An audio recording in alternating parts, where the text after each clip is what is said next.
Hello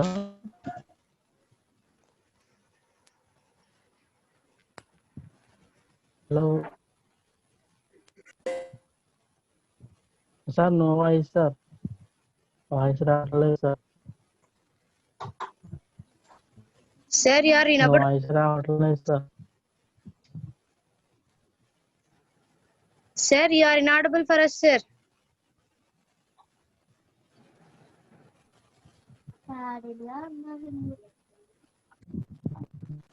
hello yes sir వినిపిస్తుంది. మా కాళీమయ్యి వినిపిస్తోంది sir. Yes sir, okay sir, right. Okay sir. మీకు జనరల్గా ఈ థియరీ అర్థం అవడానికి ఏంటంటే మనం అందులో ఏంటంటే జనరల్గా we're taking some profitable decision. అంటే ఏం లేదు, ఇప్పుడు ఫర్ ఎగ్జాంపుల్ 2 players ఇన్వాల్వ్ అయి ఉన్నారు అనుకోండి. ఇందులో ఏంటంటే బేస్డ్ ఆన్ ద అపోనెంట్ని మనం బేస్ చేసుకుని we have to take the decision. For example ఇప్పుడు మీకు అర్థం అవడం కోసం క్రికెట్ తీసుకున్నాను అనుకోండి. క్రికెట్ తీసుకున్నప్పుడు మీకు బెస్ట్ తీసుకుంటే కనుక మనకి ఐసీసీ ఛాంపియన్స్ ట్రోఫీ లేకపోతే 2020 అని సమ్ వరల్డ్ కప్ 2020 జరిగినప్పుడు ఏమైందంటే అందులో యాక్చువల్గా ఇండియా పాకిస్తాన్ రెండు కూడా ఆడుతున్నాయి ఆ గేమ్లో. మీకు బాగా గుర్తుంటుంది 2020 మ్యాచ్ తీసుకుంటే లాస్ట్ ఫైనల్స్ జరిగినప్పుడు ధోని ఏం చేశాడంటే బేస్డ్ ఆన్ ద అపోనెంట్ని బేస్ చేసుకుని, అప్పుడు నాకు తెలుసుండి ఎవరో ఒక మీడియం పేసర్ అనుకుంటా బ్యాటింగ్ చేస్తున్నాడు అవతల సైడ్ లాస్ట్ ఓవర్. ఆ లాస్ట్ ఓవర్ ఏం చేశాడంటే ప్రవీణ్ కుమార్కి ఇచ్చాడు ధోని, మీకు బాగా గుర్తుంటే కనుక. ఓకే, ఇప్పుడు ఏం చేశాడంటే బేస్డ్ ఆన్ ద అపోనెంట్ అని దృష్టిలో పెట్టుకుని use to take the right decision. దోహందా ఓకే. జరిగినప్పుడు ఏమైందంటే అందులో బౌలింగ్ చేసినప్పుడు ఫస్ట్ 2-3 balls అనుకుంటా, 2 balls ఎంతో కూడా స్కోరింగ్ వచ్చింది. థర్డ్ బాల్ ఏం చెప్పాడంటే ధోని, అర్థమైందా, కొంచెం బౌన్సర్ వేయమని చెప్పినప్పుడు అతను ఏం చేశాడంటే అపోనెంట్ని బేస్ చేసుకుని బౌన్సర్ వేసినప్పుడు బ్యాక్ సైడ్ ఆడాడు బాల్. బ్యాక్ సైడ్ ఏం చేశాడంటే ధోనికి వెనకాతలు కూడా ఒక ప్లేయర్ని మనకి పెట్టాడు. అతను ఏంటంటే శ్రీశాంత్ అనుకుంటా ప్లేస్ చేసింది ఆ టైంలో. శ్రీశాంత్ ప్లేస్ చేసినట్టు అతను బ్యాక్ సైడ్ ఆడినప్పుడు బాల్ శ్రీశాంత్ క్యాచ్ పట్టుకున్నాడు. ఆటోమేటిక్గా మనకి ఆ గేమ్ విన్ అయ్యాం. ఓకే, ఇందులో ఏం జరుగుతుందంటే బేస్డ్ ఆన్ ద అపోనెంట్స్ ని మనం బేస్ చేసుకుని, మన కాంపొనెంట్ బేస్ చేసుకుని అతను ఏ టైప్ ఆఫ్ స్ట్రాటజీస్ ప్లే చేస్తున్నాడు, మనం ఏ టైప్ ఆఫ్ స్ట్రాటజీ ప్లే చేస్తే మనకి విన్ విన్ స్ట్రాటజీ అవుతుంది అన్నది కూడా మనం ఇందులో చూస్తాం. ఓకే, అక్కడ మనకి విన్ విన్ స్ట్రాటజీ ఏమైంది, చాలా మంది అనుకున్నారు అదేంటి ప్రవీణ్ కుమార్కి ఇచ్చాడు, మీడియం పేసర్ కదా, ప్రాపర్గా బాల్ చేయకపోతే కనుక మనం లూజ్ అయిపోతాం అనుకున్న టైంలో ధోని క్లియర్గా అర్థమవుతుందా ఆలోచించి అతనికి ఇచ్చాడు. ఇచ్చినప్పుడు అతను ఏ టైప్ ఆఫ్ బౌలింగ్ చేయాలనేది అతను ఆల్రెడీ కూడా ఫోకస్, మీరు అప్పుడు కామెంటేటివ్ వింటే కూడా ధోని ముందుకు వచ్చి చెప్తాడు, అర్థమైందా, నువ్వు జాగ్రత్తగా బౌన్సర్ వేయి, అంతేగా లెంత్ బాల్ వేయకు, లెంత్ బాల్ కానీ యార్కర్ కానీ ట్రై చేస్తే కనుక అతను హిట్టింగ్ చేస్తే కనుక మనం లాస్ అవుతాం మ్యాచ్ అని చెప్పాడు. అర్థమైందా, ఇక్కడ కూడా అంతే. గేమ్ థియరీలో ఏంటంటే టూ అపోనెంట్ అంటే బేస్డ్ అపాన్ ద కాంపిటేటర్స్ కానీ based upon the opponent person కానీ మనం దృష్టిలో పెట్టి use to take the decisions. Okay, that is call it as game theory. ఇక్కడ చూడండి, ఇందులో here the chart. Okay, chart చూసినప్పుడు ఇందులో ఏంటంటే డెసిషన్ మేకింగ్లో under uncertainty, under risk, under certainty, ఇది మన డెసిషన్ థియరీలో వస్తుంది. ఫస్ట్ థియరీలో చూసినట్టయితే ఫస్ట్ సెమిస్టర్లో క్వాంటిటేటివ్ టెక్నిక్స్ పేపర్లో డెసిషన్ థియరీ అనేది మనకు ఒక కాన్సెప్ట్ ఉంటుంది. అందులో decision making under uncertainty condition, under conditions of risk, under certainty, ఈ 3 కండిషన్స్ తీసుకుంటాం. ఇందులో అండర్ అన్సర్టైనిటీ కండిషన్స్ లో non competitive situations, competitive situations. Okay, competitive situations లో the concept of game theory వస్తుంది. Okay, under competitive situations the concept of game theory exist. Okay okay, మళ్ళీ చూడండి, ఇందులో competitive situations లో pure strategy, mixed strategy అని 2 వస్తాయి. Okay, pure strategy అంటే అది శాడిల్ పాయింట్ ఎగ్జిస్ట్ అయినట్టు. ఈ శాడిల్ పాయింట్ అంటే ఏంటి, దాన్ని ఎలా ఫైండ్ అవుట్ చేయాలి, అదంతా కూడా అప్కమింగ్ కాన్సెప్ట్స్ మనం. Next mixed strategy. ఓకే, ఇది pure strategy, next one is mixed strategy, 2 ఉంటాయి ఇందులో. ఓకే, మనం ప్యూర్ స్ట్రాటజీల కాన్సెప్ట్కి వచ్చేటప్పుడు మనం సాల్వ్ చేయాల్సిన ప్రాబ్లం ఏంటంటే శాడిల్ పాయింట్. శాడిల్ పాయింట్ ఎలా ఫైండ్ అవుట్ చేయాలి అంటే కామన్ పాయింట్, ఇది ఎలా ఫైండ్ అవుట్ చేయాలి ఏంటంటే అప్కమింగ్ కాన్సెప్ట్ లో చూద్దాం. అలాగే మిక్స్డ్ స్ట్రాటజీస్ లో మనకి మళ్ళీ 3 మోడల్స్ ఉన్నాయి ఇక్కడ. ఓకే, ఆ మోడల్స్ లో 2x2 స్ట్రాటజీ గేమ్స్, దాన్ని అర్థమెటిక్ మెథడ్ అంటాడు. అలాగే next graphic method and linear programming, ఇలాగ 3 మోడల్స్ వస్తాయి. మనం మిక్స్డ్ స్ట్రాటజీ అనే కాన్సెప్ట్ యూజ్ చేసినప్పుడు మనం ప్రాబ్లమ్ సాల్వింగ్ లో 3 మెథడ్స్ యూజ్ చేస్తాం. Arithmetic method, graphic method and linear programming, 3 methods ఉంటాయి. కానీ మనకు సిలబస్ లో మనకి ఇచ్చిన మెథడ్ మటుకు అర్థమెటిక్ మెథడ్ ఒకటే ఇచ్చాడు. ఓకే, అది ఇప్పుడు మీరు జాగ్రత్తగా ఈ టేబుల్ చూసినట్టయితే, okay, under decision making, okay, under uncertainty conditions, under conditions of risk, under uncertainty, మన ఈ 3 కండిషన్స్ లో కూడా మనం డెసిషన్స్ తీసుకోవాల్సిన పాసిబిలిటీ రావచ్చు. అప్పుడు ఇక్కడ మళ్ళీ మన కాన్సెప్ట్ ఈ యూనిట్కి వచ్చేటప్పటికి అన్సర్టైనిటీ డెసిషన్స్ లో non competitive situations, competitive situations. Okay, అంటే మన ఫోకస్ అంతా కూడా కాంపిటేటివ్ సిచ్యువేషన్స్ మీద ఉంటుంది. ఎందుకంటే మన కాన్సెప్ట్ వచ్చేసి గేమ్ థియరీ కాబట్టి game theory involved in the competitive situations. Okay, ఈ కాంపిటేటివ్ సిచ్యువేషన్స్ లో మళ్ళీ again it can be classified as pure strategies and mixed strategies. Pure strategies లో మనకు వచ్చే మోడల్స్ ఏంటంటే how to find out A saddle point. Under mixed strategies ఇందులో మనకు వచ్చేది arithmetic method, graphic method, linear programming. Okay, ఇక్కడ కూడా క్లియర్గా ఇచ్చాడు.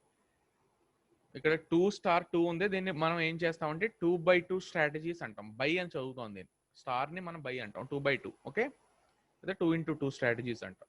ఇవి మనకి మిక్స్డ్ స్ట్రాటజీస్ లో మనకి ఎక్కువ ఫోకస్ చేసేది ఏంటంటే అర్థమెటిక్ మెథడ్. అర్థమెటిక్ మెథడ్ ని ఎలా సాల్వ్ చేయాలని అక్కడ మనం చూస్తాం నెక్స్ట్. ఓకే, ఇందులో మొత్తం ప్రాబ్లమ్స్ మనం చూసుకుంటే how to find out A saddle point అనేది ఒక ప్రాబ్లం ఉంటుంది. అలాగే in case saddle point exist అవ్వకపోతే కనుక అర్థమవుతుందా ప్రాబ్లం ఎలా సాల్వ్ చేయాలి అంటే అప్పుడు మిక్స్డ్ స్ట్రాటజీస్ కాన్సెప్ట్ యూజ్ చేస్తాం. అందులోనే మనకి రూల్స్ ఆఫ్ డామినెన్స్ అనే ప్రాపర్టీ వస్తుంది. అవన్నీ మీకు అప్కమింగ్ కాన్సెప్ట్స్ లో వస్తాయి. ఓకే, ఇక్కడ చూడండి classification. Okay, classification of game theory. ఇందులో 2% zero sum games, zero sum games, non zero sum game, pure strategy game, mixed strategy game, ఇలా క్లాసిఫికేషన్ ఉంటుంది మనకు. ఓకే, ఇందులో ఏంటంటే 2% గేమ్ అంటే 2% game is nothing but A game with 2 number of players. Okay, ఇందులో మనకి 2 players involve అయి ఉంటారు, దాన్ని 2% గేమ్ అంటాం. ఓకే, జీరో సమ్ గేమ్ అంటే ఏంటి? A game in which sum of amounts won by all winners is equal to sum of amounts lost by all losers. Okay, అంటే zero sum. ఇక్కడ మీకు ఎలా చెప్పాలంటే ఇది ఫర్ ఎగ్జాంపుల్ ఒక n నెంబర్ ఆఫ్ ప్లేయర్స్ తీసుకుందాం, మీకు అర్థం అవడం కోసం క్రికెట్ తీసుకుంటున్నాను. క్రికెట్లో ఏంటంటే 2 టీమ్స్ ఇన్వాల్వ్ అయి ఉంటాయి.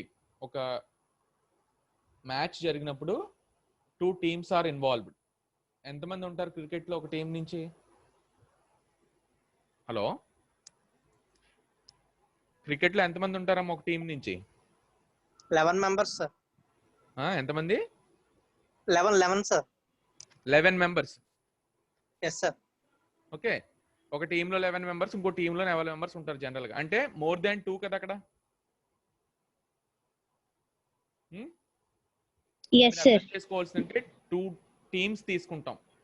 ఇండియా లేకపోతే ఆస్ట్రేలియా అనే 2 టీమ్స్ తీసుకున్నాం. ఓకే, తీసుకున్నప్పుడు ఇక్కడ ఏం జరుగుతుందంటే ఒక టీమ్ కనుక విన్ అయిందంటే రెండో టీము లాస్ అయినట్టు. ఓకే, అర్థం ఉందా? Yes sir. బెస్ట్ ఎగ్జాంపుల్ చెప్పాలంటే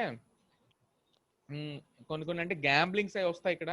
ఆ ఎగ్జాంపుల్స్ కంటే మనకి ఇది అంటే టోటల్ సమ్ తీసుకున్నప్పుడు జీరో అవుతుంది. అంటే మీకు ఎలా చెప్పాలంటే ఫర్ ఎగ్జాంపుల్ ఏదైనా ఒక గేమ్ నేను ప్లే చేస్తున్నాను అనుకోండి, ప్లేయింగ్ కార్డ్స్ తీసుకుందాం. ప్లేయింగ్ కార్డ్స్ తీసుకున్నప్పుడు ఒక 2 పర్సన్స్, ఒక 4 మెంబర్స్ కానీ 5 మెంబర్స్ కానీ ప్లేయింగ్ కార్డ్స్ ఆడుతున్నారు. ఆడినప్పుడు ఓకే, ఒక పర్సన్ విన్ అయ్యాడంటే రిమైనింగ్ 4 పర్సన్స్ ఒక అమౌంట్ లాస్ అయినట్టు. అర్థం ఉందా? అంతే కదా, ఒకడు విన్ అయ్యాడంటే రిమైనింగ్ పర్సన్ లాస్ అయినట్టు. అలా అర్థం చేసుకోవాలి. ఇక్కడ జీరో సమ్ అంటే అది, అంటే ఒకళ్ళ గెయిన్ రెండో వాళ్ళకి లాస్ అనమాట. ఓకే, అది. Next non zero sum games అంటే a game in which the sum of gains and losses are not equal అన్నాడు. అది non zero sum game. Okay, next pure strategy game, mixed strategy game అంటాడు. ఇలా 2 ఉంటాయి. ఒకటి the game in which the best strategy for each player is to play one strategy to play one strategy throughout the game. Okay, ఇక్కడ మీరు అర్థం చేసుకోవాల్సిన pure strategy అంటే ఇక్కడ అంతా కూడా ఏంటంటే కూడా మనం అప్లై చేసే స్ట్రాటజీస్ని బట్టి మనకి గెయిన్ వస్తుందా లాస్ వస్తుందా అనేది మనం ఆలోచించుకోవాలి. ఓకే, ఒక బిజినెస్ ఫర్మ్ కనుక ఒక స్ట్రాటజీ అప్లై చేసింది అనుకోండి, అప్లై చేసినప్పుడు నెంబర్ ఆఫ్ ఆల్టర్నేటివ్స్ ఉంటాయి. ఆల్టర్నేటివ్స్లో మనం ఏది దాని బెస్ట్ ఆల్టర్నేటివ్, బెస్ట్ స్ట్రాటజీ తీసుకుంటే మనకి ప్రాఫిట్స్ వస్తాయి అన్నది ఆలోచించుకుంటారు. అప్పుడు ఆ స్ట్రాటజీస్ని ప్లే చేస్తారు. ఫర్ ఎగ్జాంపుల్ ఒక ఏ అనే కంపెనీ తీసుకుందాం. ఏ అనే కంపెనీకి డిస్కౌంటింగ్ అనే స్ట్రాటజీ ఆఫర్ చేసినప్పుడు ఎక్కువ ప్రాఫిట్స్ వస్తున్నాయి అనుకోండి, డిస్కౌంట్స్ అనేది ఆఫర్ చేసినప్పుడు ఆ స్ట్రాటజీస్ని ఎక్కువ ఉపయోగించుకుంటాడు. ఓకే, దాన్ని ప్యూర్ స్ట్రాటజీ అంటాడు. అలా కాకుండా మిక్స్డ్ స్ట్రాటజీస్ వచ్చినాయి అనుకోండి, మిక్స్డ్ స్ట్రాటజీస్లో ఏమవుతుందంటే ఏ స్ట్రాటజీస్ అయితే కనుక మనం యూజ్ చేస్తే మనకు ప్రాఫిట్స్ వస్తాయి. ఓకే, ఫర్ ఎగ్జాంపుల్ డిస్కౌంటింగ్ అనేది ఒక స్ట్రాటజీ, డిస్కౌంట్స్ ఇవ్వడం అనేది ఒక స్ట్రాటజీ, అలాగే క్వాంటిటీ అన్నది పెంచటం. అంటే మనం ఇప్పుడు వరకు కూడా 5 రూపీస్కి ఒక 20 ml డ్రింక్ ఆఫర్ చేస్తున్నాం అనుకోండి. ఎగ్జాంపుల్ చెప్తున్నాను నేను. ఒక 5 రూపీస్కి ఒక 20 ml అని డ్రింక్ ఆఫర్ చేస్తాం. అదే 5 రూపీస్కి మనం ఏం చేస్తామంటే ఇంకొక 10 ml ఎక్కువ ఆఫర్ చేస్తాం అనమాట. అదొక స్ట్రాటజీ. అలా అంటే గ్రూప్ ఆఫ్ స్ట్రాటజీని, మిక్స్డ్ స్ట్రాటజీస్ యూజ్ చేసినప్పుడు మనకు ప్రాఫిట్స్ వస్తాయి కనుక ఆ స్ట్రాటజీస్ యూజ్ చేసుకుంటాం. ఓకే, ప్యూర్ స్ట్రాటజీ అంటే ఒక స్ట్రాటజీ, ఏదైనా ఒక సింగిల్ స్ట్రాటజీ యూజ్ చేసినప్పుడు మన ప్రాఫిట్స్ వస్తున్నాయి అనుకుంటే ఆ స్ట్రాటజీస్ని మనం ఫోకస్ చేసి అది యూజ్ చేసుకుంటాం. మిక్స్డ్ స్ట్రాటజీలు ఇక్కడ ఏమంటున్నాడు, a game in which each player employs different strategies at different times in the game. Okay, different strategies at different times in the game. Okay, ఇక్కడ గేమ్ అనే మాట వాడాడు. జనరల్ గా మనం గేమ్ అనుకుంటే ఒక బిజినెస్ అని కూడా అనుకోవచ్చు ఇక్కడ. ఓకే, ఒక బిజినెస్ లో డిఫరెంట్ స్ట్రాటజీస్ డిఫరెంట్ టైమ్స్ లో యూజ్ చేసి మనం ప్రాఫిట్స్ గెయిన్ చేస్తాం. ప్యూర్ స్ట్రాటజీకి వచ్చేటప్పుడు ఏమవుతుందంటే, in a game in which the best strategy for each player is to play one strategy throughout the game. అది అంటే ఇక్కడ ప్లేయర్ అంటే ఏంటంటే జనరల్ గా మనం అర్థం చేసుకోవాల్సిందంటే బిజినెస్ ప్లేయర్ అని కూడా అర్థం చేసుకోవచ్చు. ప్లేయర్ అంటే స్పోర్ట్స్ ఆడి ప్లేయర్ అనే కాదు. ఓకే, అది మీకు ప్రాబ్లమ్స్ ఎలా ఉంటుందంటే జనరల్ గా ఇందులో మనం కొన్ని సందర్భాల్లో డెసిషన్స్ కానీ స్ట్రాటజీస్ కానీ ఫ్రేమ్ చేసినప్పుడు we have to consider the opponent strategy also. Based upon the opponent strategy, we have to develop our strategies.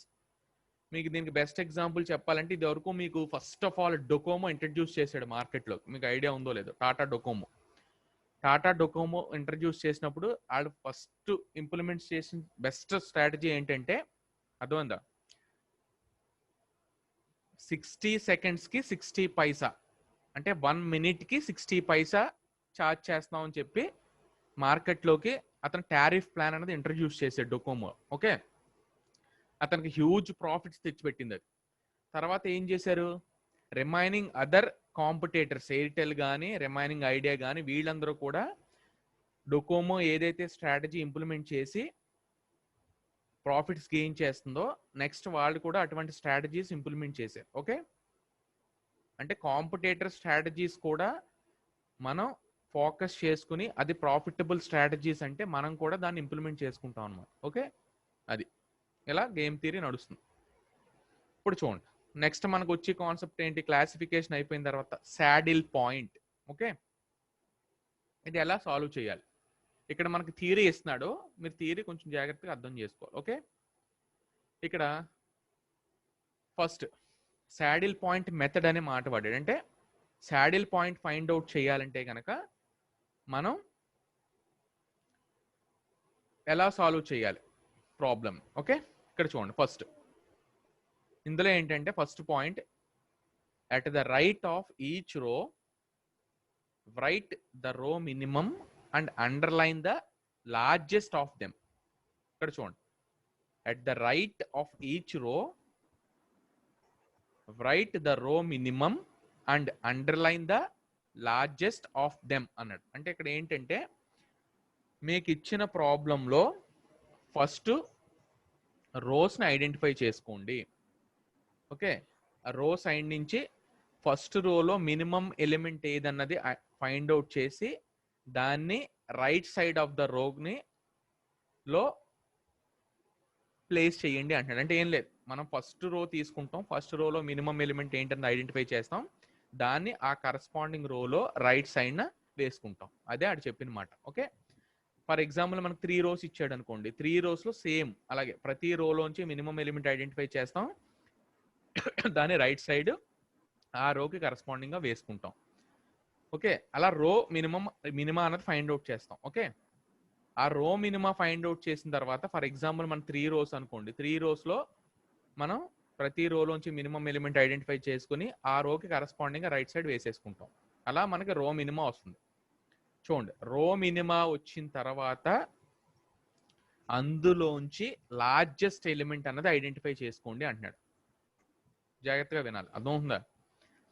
మనకి 3 రోస్ వచ్చినాయి అనుకోండి, ఫస్ట్ రోకి మినిమం ఎలిమెంట్ ఏదో 1 వచ్చింది, సెకండ్ రోలో మినిమం ఎలిమెంట్ 2 వచ్చింది, థర్డ్ రోలో మినిమం ఎలిమెంట్ 3 వచ్చింది. ఓకే, ఇలా వచ్చింది. అప్పుడు మనకి ఎన్ని ఎలిమెంట్స్ వచ్చినాయి? 3 ఎలిమెంట్స్ వచ్చినాయి రైట్ సైడ్. ఆ 3 ఎలిమెంట్స్ లోంచి లార్జెస్ట్ ఎలిమెంట్ ఐడెంటిఫై చేసుకోవాలి, అది. ఓకే, నెక్స్ట్ రో మినిమా ఫైండ్ అవుట్ చేసిన తర్వాత నెక్స్ట్ కాలంకి వెళ్తాం. ఓకే, ఇక్కడ ఏమంటున్నాడు, at the bottom of each column write the column maximum and underline the smallest of them. Quite opposite ఉంటుంది చూడండి. ఫస్ట్ మనం ప్రతి కాలంలోంచి ఆ కాలంలో ఉన్న మ్యాక్సిమం ఎలిమెంట్ ఏంటి అన్నది ఐడెంటిఫై చేసుకుని ఆ కాలం కరస్పాండింగ్ గా కింద రాసుకుంటాం. ఓకే, అంటే ఇక్కడ కాలం మ్యాక్సిమం ఫైండ్ అవుట్ చేస్తున్నాం, అంటే ప్రతి కాలంలోంచి మ్యాక్సిమం ఎలిమెంట్ ని ఐడెంటిఫై చేసి ఆ కరస్పాండింగ్ కాలంలో కింద వేసుకుంటాం. ఓకే, అలా మొత్తం అన్ని కాలమ్స్కి ఫైండ్ అవుట్ చేసేసిన తర్వాత మనకి కొన్ని ఎలిమెంట్స్ వస్తాయి, కరస్పాండింగ్ కాలమ్స్ కింద ఎలిమెంట్స్ వస్తాయి. ఒకవేళ A5 6 2 అనే 3 ఎలిమెంట్స్ వచ్చినాయి అనుకోండి, ఆ ఎలిమెంట్స్ లోంచి స్మాలెస్ట్ ఎలిమెంట్ అన్నది ఫైండ్ అవుట్ చేయాలి. కొంచెం జాగ్రత్తగా అర్థం చేసుకోవాలి. ఇక్కడ రో మినిమాలోంచి మ్యాక్సిమం, కాలం మ్యాక్సిమాలోంచి మినిమం. ఓకే, ఇది ఇవి రెండు ఐడెంటిఫై చేసిన తర్వాత నెక్స్ట్ ఏమంటున్నాడు, if these two elements are equal, the corresponding cell is the saddle point and the value is the value of the game. మనం రో మినిమా క్యాలిక్యులేట్ చేసి కాలం మ్యాక్సిమా calculate చేసినప్పుడు రెండు కూడా ఒకటే ఎలిమెంట్ వస్తే అప్పుడు శాడిల్ పాయింట్ ఉన్నట్టు. అర్థమవుతుందా? ఫర్ ఎగ్జాంపుల్ రో మినిమాలో 2 అన్నది లార్జెస్ట్ ఎలిమెంట్ అనుకోండి, దాన్ని మనం ఐడెంటిఫై చేసాం.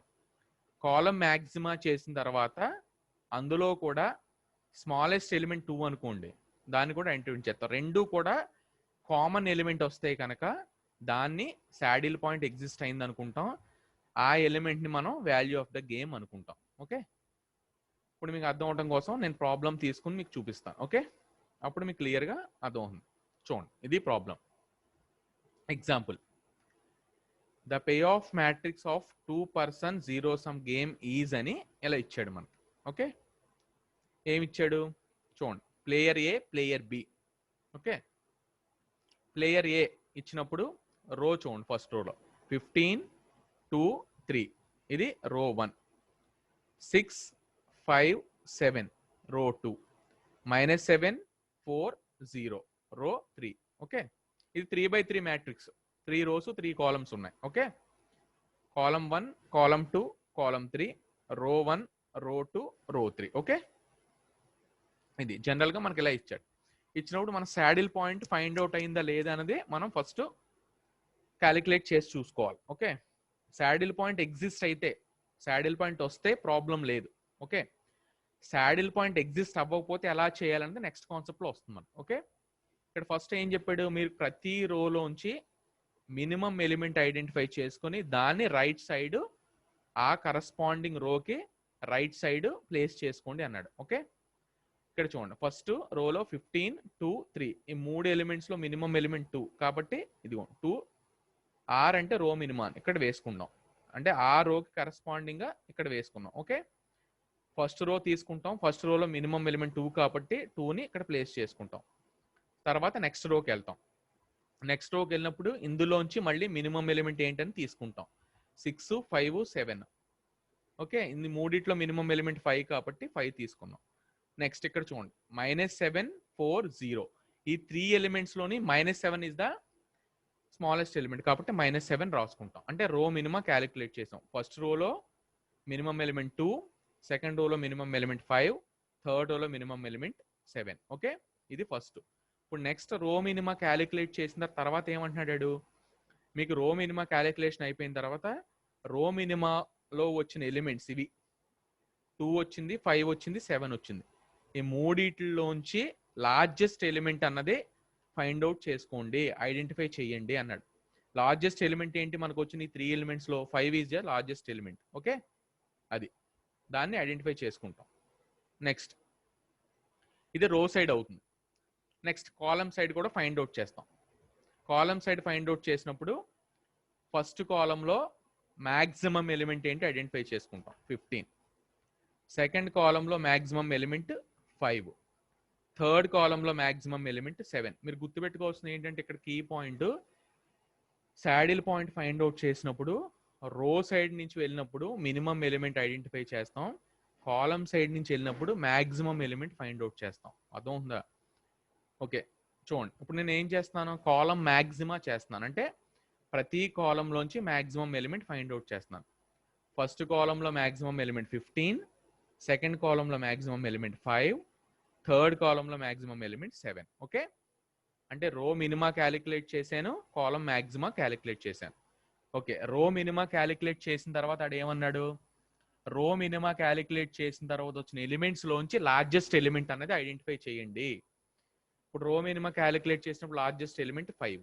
ఓకే, అలాగే మీరు కాలం మ్యాక్సిమా అన్నది ఐడెంటిఫై చేశారు కాబట్టి కాలం మ్యాక్సిమాలోంచి మినిమం ఎలిమెంట్ ఐడెంటిఫై చేయండి.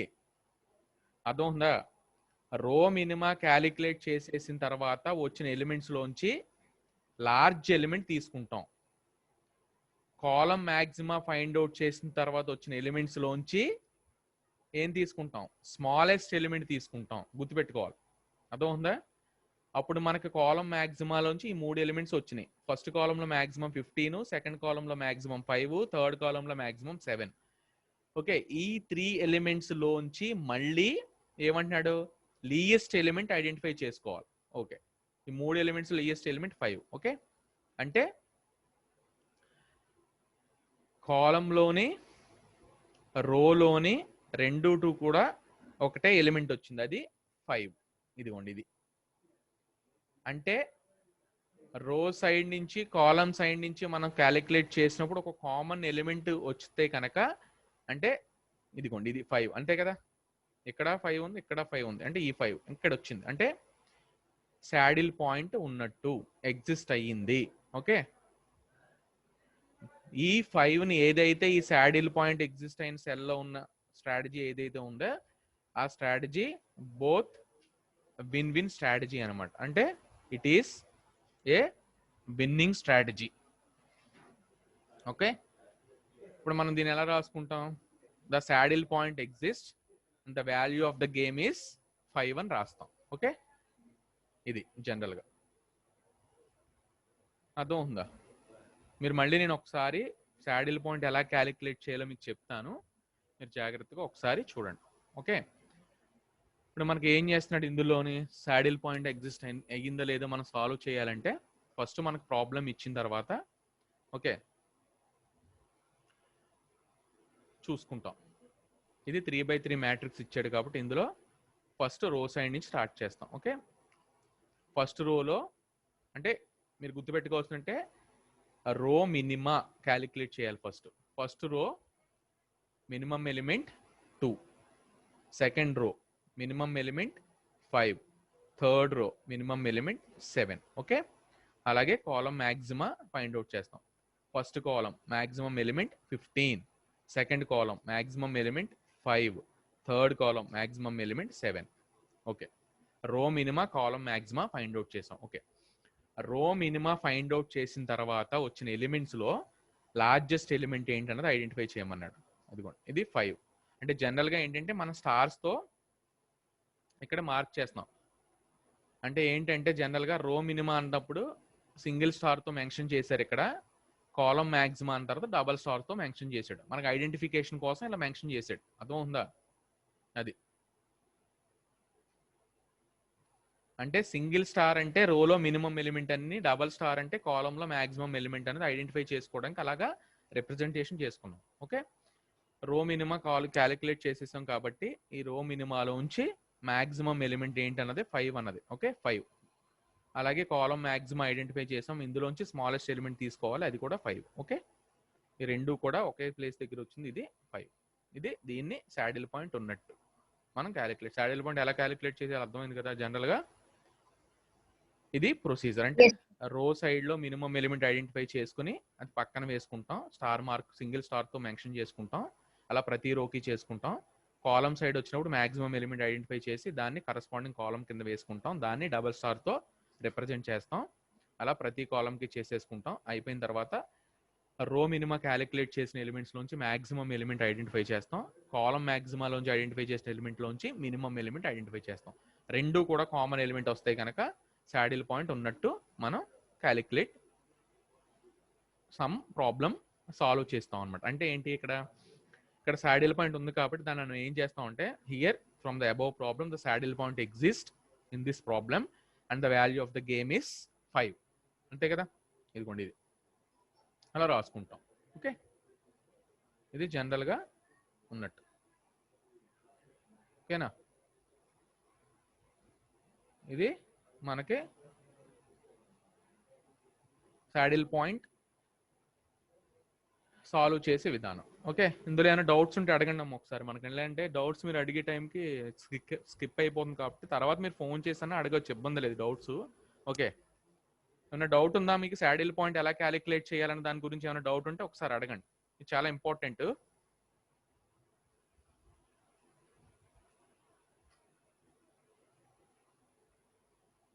Okay, next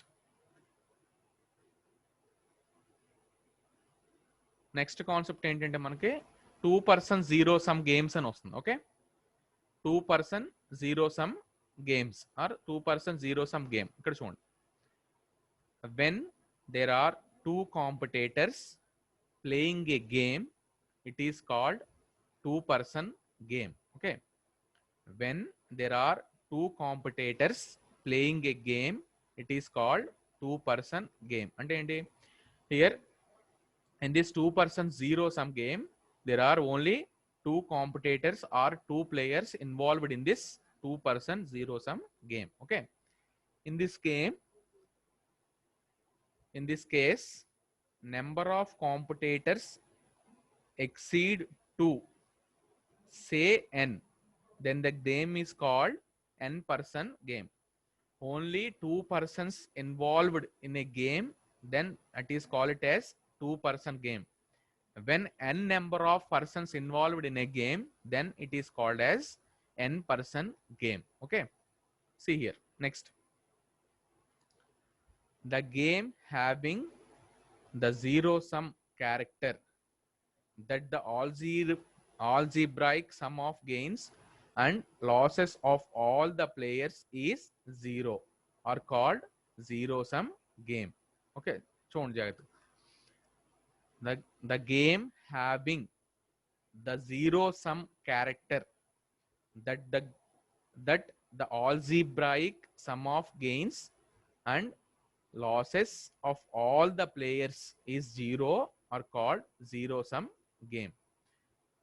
Here the zero sum games with two players are called 2% zero sum అనుకున్నాం. In this case, the loss of one player is equal to the gain of other.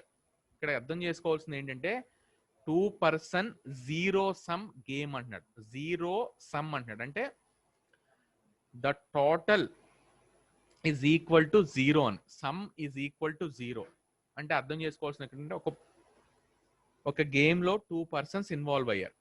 Okay, person A and person B. For example person A win అయ్యాడు అనుకోండి, automatic గా person B lose అయినట్టు. Okay, అంటే అక్కడ sum is equal to zero. అర్థమవుతుందా? అంటే ఒకళ్ళు win అయితే ఒకళ్ళు లాస్ అయినట్టు. ఓకే, ఒకళ్ళు లాస్ అయితే ఒకళ్ళు విన్ అయినట్టు. మరి అలా అది theme of this 2% zero sum game అనమాట. ఓకే, అది నెక్స్ట్ ఇక్కడ చూడండి, if the sum of gains or losses is not equal to zero, then the game is non zero sum character. అంటే ఫర్ ఎగ్జాంపుల్ అంటే the gains or losses not equal to zero. Okay, the total gains or the total losses are not equal to zero అయితే then we can call it as non zero sum game. అర్థమవుతుందా? ఇందులో మళ్ళీ మీకు mini max principle, max mini principle అని వస్తాయి. అది చూద్దాం. అంటే ఏం లేదు, మినీ మ్యాక్స్, మ్యాక్స్ మినీ అంటే ఇందాక మనం ప్రాబ్లమ్ సాల్వ్ చేసినప్పుడు మీరు చూస్తే మ్యాక్స్ మిన్ అన్నాడు. మ్యాక్స్ మిన్ అంటే ఏంటి?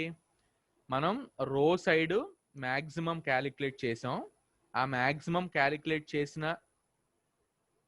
వాల్యూస్ లోంచి మినిమం వాల్యూ తీసుకున్నాం. అర్థమవుతుందా? నెక్స్ట్ మినీ మ్యాక్స్ అన్నాడు. అంటే ఏంటి? మనం మినీ అంటే ఏంటి, రో మినిమా క్యాలిక్యులేట్ చేసాం, రో మినిమా క్యాలిక్యులేట్ చేసిన వచ్చిన ఎలిమెంట్స్ లోంచి మ్యాక్సిమం ఎలిమెంట్ పికప్ చేసుకున్నాం. అదే maximin minimax principle అంటే. ఓకే,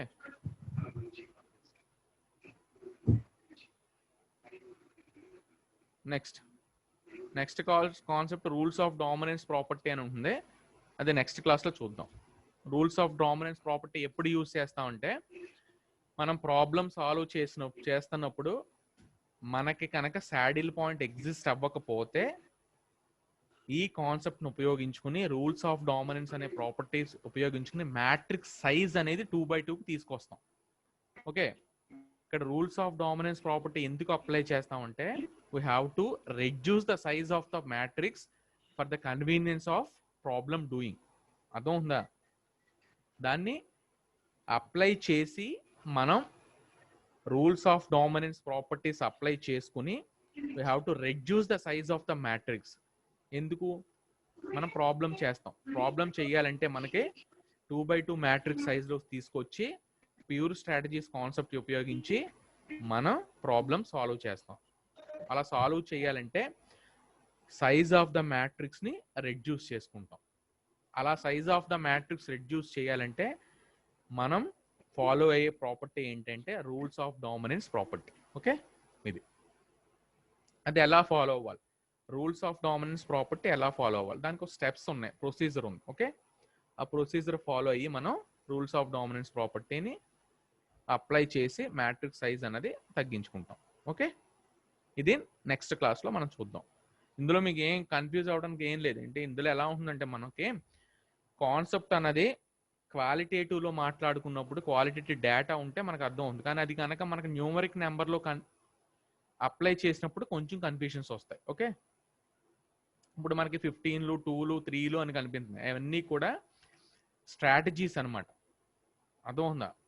ఒక స్ట్రాటజీ అనేది అప్లై చేసినప్పుడు గెయిన్స్ ప్రాఫిట్స్ అన్నది అందరూ కూడా న్యూమరిక్ నెంబర్స్లో మనకు అక్కడ చూపిస్తాడు ప్రాబ్లంలో. మనం మామూలుగా మాట్లాడుకున్నప్పుడు ఏంటంటే క్వాలిటేటివ్ డేటా ఉంటుంది కాబట్టి క్వాలిటేటివ్ డేటాలో మాట్లాడుకున్నప్పుడు మనకు confusions Rao.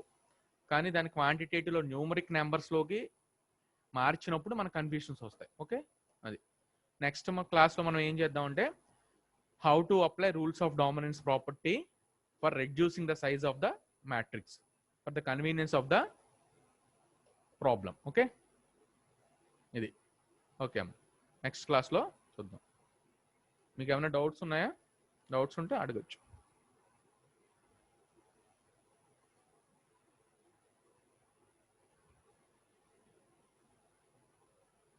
Okay, thank you.